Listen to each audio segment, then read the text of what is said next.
Assalamualaikum warahmatullahi wabarakatuh. Selamat datang di podcast PK Umi Spesial Ramadan. Di sini saya Melinda Aprilianti sedang bersama Ustazah Novius Pitasari. Assalamualaikum Ustazah. Waalaikumsalam Kak Meli. Ustazah bagaimana kabarnya? Alhamdulillah. Alhamdulillah. Di sini saya ingin memperkenalkan siapa beliau. Beliau merupakan mahasiswa Magister Pendidikan Kader Ulama Perempuan Masjid Istiqlal. Beliau juga merupakan alumni UIN Syarif Hidayatullah Jakarta, Fakultas Syariah dan Hukum. Kemudian beliau juga merupakan alumni Darussunnah International Institute for Hadith Sciences. Ustazah, ini bagaimana Ramadannya? Puasa lancar, Ustazah? Alhamdulillah. Kak Melin gimana, lancar? Ya, lancar. Ini Ustazah, di sini kami ingin membahas persoalan fikih yang berkaitan dengan puasa, dan itu erat kaitannya dengan permasalahan yang dialami oleh perempuan. Dan permasalahan ini tuh kadang menjadi persoalan seperti apakah ini membatalkan puasa, apakah ini tidak membatalkan puasa, lanjut atau berhenti, begitu. Nah, ini sering dipertanyakan, tapi di sisi lain juga kadang disepelekan. Yang tentang contohnya menyicipi makanan, itu kan erat sekali ya dengan perempuan. Biasa ibu memasak, kemudian mencicipi makanan, saat dicicipi, loh kok itu batal nggak ya, gitu. Kenapa tertelan? Kemudian juga kadang dicicipnya itu mungkin ada batasan berapa kalinya dalam Islam. Lalu juga terkait mandi, perempuan biasanya karena menggunakan pakaian yang tertutup, lalu keluar beraktivitas, menghilangkan gerah, itu mungkin dengan puasa. Ketika puasa, menghilangkan gerah, kemudian mandi, keramas, apakah itu masuk pori-pori, dan beberapa hal-hal lain, terutama tentang haid, nifas yang berkaitan dengan puasa, batal tidaknya puasa ini. Itu kita mulai dari hal-hal yang membatalkan puasa mungkin ya, Ustazah. Oke Kak Melin, persoalan-persoalan yang tadi sudah Kak Melin singgung itu bisa kita bahas mengenai hal-hal yang membatalkan puasa ya. Sebelumnya perlu kita ketahui dulu bahwasanya hal-hal yang membatalkan puasa atau dalam bahasa Arabnya mubtilatus shiyam itu terbagi kepada dua kriteria. Yang pertama namanya muftirat, yang kedua namanya muhbitat. Muftirat ini maksudnya adalah hal-hal yang membatalkan keabsahan puasa. Jadi secara hukum Islam, secara hukum itu puasanya tidak dianggap sah dan tidak terhitung sebagai penggugur kewajiban puasanya. Sedangkan yang namanya muhbitat itu penggugur fadilah dari puasa yang dilakukan. Jadi secara hukum puasanya tetap terhitung sah, tapi fadilah puasa dari puasa yang ia laksanakan itu menjadi hilang karena hal-hal yang dia lakukan, seperti misalnya bergibah, bohong. Nah, itu kan sering ya kita dengar ungkapan-ungkapan, kamu kok bohong, ntar puasanya batal loh, kamu jangan gibah, ntar puasanya batal. Nah, itu sebenarnya batal dari sisi apa? Jadi secara hukum puasanya tetap sah, tapi fadilah puasanya tidak ia dapatkan. Nah, hal ini juga sudah disinggung oleh Nabi dalam hadisnya. Nabi Muhammad SAW bersabda, kam min shaimin laisa lahu min siyamihi illal ju' wal atash. Berapa banyak orang yang berpuasa namun dengan puasanya itu dia tidak mendapatkan apa-apa kecuali hanya rasa lapar dan haus.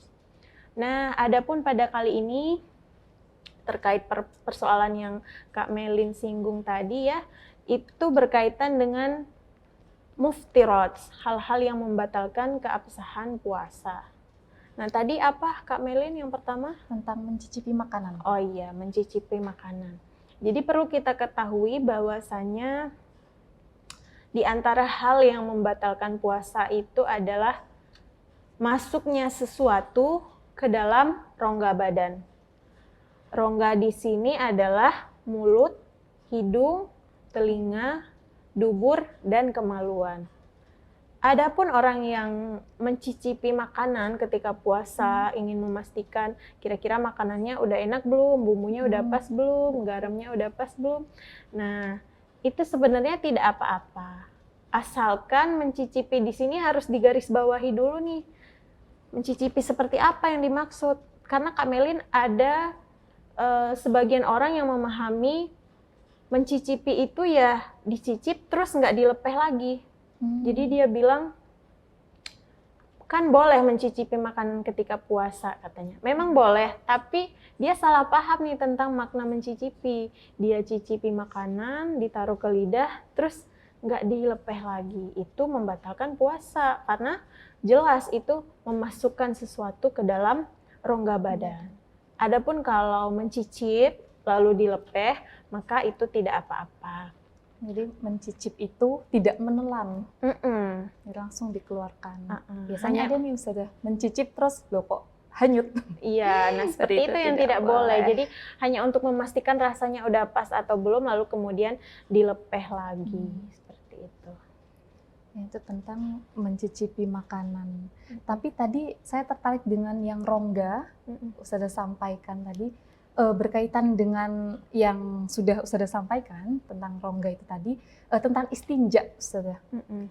Karena organ perempuan dan laki-laki itu berbeda, apakah ini kan masuknya membersihkan itu termasuk memasukkan sesuatu ketika istinja?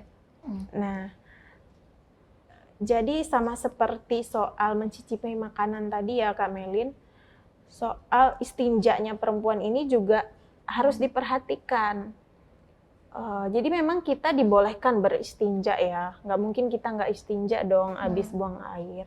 Akan tetapi jangan berlebihan, karena kita dalam keadaan puasa nih, kita harus hati-hati. Jangan sampai ada air yang masuk melewati batasan yang sudah ditentukan. Nah, ulama mazhab Syafi'i sendiri itu sudah menentukan bahwasanya batasan tidak boleh masuk air ke dalam kemaluan perempuan itu batasannya adalah pada bagian yang terlihat ketika jongkok. Jadi bagian kemaluan yang terlihat ketika jongkok itu saja yang boleh dibasuh, nggak boleh sampai ke dalam-dalam. Itu bisa riskan, bisa membatalkan puasa karena air terhitungnya masuk ke dalam rongga badan seperti itu. Jadi tadi perkara istinja, nah ini tentang mandi. Jadi mandi sendiri ada perempuan juga yang menjadi ini ya simpang siur, itu apakah mandi dan keramas itu membatalkan puasa, berpengaruh dengan batal tidaknya puasa. Karena air itu kan mungkin masuk ke pori-pori, mengenai pori-pori, dan ya apakah itu membatalkan puasa begitu? Oke, ya jadi memang ada sebagian kalangan ya Kak Melin yang masih memahami bahwa mandi ketika puasa itu bisa membatalkan puasa karena air bisa masuk ke tubuh melalui pori-pori. Nah, benar nggak seperti ini? Mandi keramas ya? Iya, baik. Terutamanya itu mandi keramas ya, banyak yang memahami seperti itu. Nah, seperti yang tadi sudah dijelaskan bahwa yang membatalkan puasa itu adalah masuknya sesuatu ke dalam rongga badan. Yang mana rongga badan ini adalah mulut, hidung, telinga, dubur, dan kemaluan. Adapun misalnya jika diteliti dari sebuah ilmu misalnya ya, air itu memang meresap ke pori-pori, itu nggak apa-apa, tidak membatalkan puasa, karena pori-pori itu bukanlah rongga badan yang terbuka begitu. Jadi misalkan Kak Melin nih lagi puasa, merasa gerah banget, pengen mandi lama-lama, pengen mandi untuk menyegarkan badan, itu nggak masalah, tidak membatalkan puasa. Tapi kalau mandinya sambil mangap, ya sengaja buka mulut, nyalain shower, terus buka mulut biar airnya ada yang masuk dikit-dikit gitu biar seger. Nah, itu yang membatalkan. Itu batal. Jadi begitu sobat podcast PK Umi, yang membatalkan puasa ketika mandi dan keramas adalah ketika membuka mulut untuk minum airnya. Lanjut. Iya, ini berikutnya sudah masih berkaitan dengan hal-hal yang membatalkan puasa. Itu dengan perempuan, ini misal dia masuk ke kamar mandi 2 menit sebelum azan maghrib, dan ternyata dia mendapati dia haid ketika itu, tapi dia sedang berpuasa. Nah, ini apa yang harus dilakukan oleh perempuan haid ini? Apakah menutup mata saja, atau itu sebenarnya sudah terhitung puasa atau tidak? Oke, jadi ini saya yakin pasti banyak perempuan yang mengalami hal ini ya, ketika puasa, pas deket-deket udah mau azan maghrib, tamunya datang begitu ya. Antara kesel atau merasa puasanya sia-sia gitu ya. Jadi jangan merasa sia-sia, jangan pura-pura nggak tahu kalau lagi haid terus tetap lanjut puasa. Karena kalau misalnya tetap melanjutkan puasanya karena nanggung nih, misal tadi 2 menit lagi azan maghrib, walaupun dilanjutin itu nggak terhitung sebagai puasa, nggak mencukupi sebagai penggugur kewajiban puasanya, Kak Melin. Jadi walaupun dengan berat hati dia tetap harus berbuka puasa gitu, karena kalaupun dilanjutin tidak akan mendapatkan tidak akan menjadi penggugur kewajiban puasanya. Adapun mengenai pahalanya, ya wallahu alam, insya Allah dicatat oleh Allah mendapatkan pahala seperti itu. Tapi di hari lainnya berarti dia harus mengganti puasa itu penuh? Iya benar. 1 hari. Puasa yang ditinggalkan perempuan haid itu harus diganti di hari lain, mulai dari tanggal 2 Syawal sampai menjelang Ramadan berikutnya. Terus tentang, ini kan ada puasa sunnah yang lain.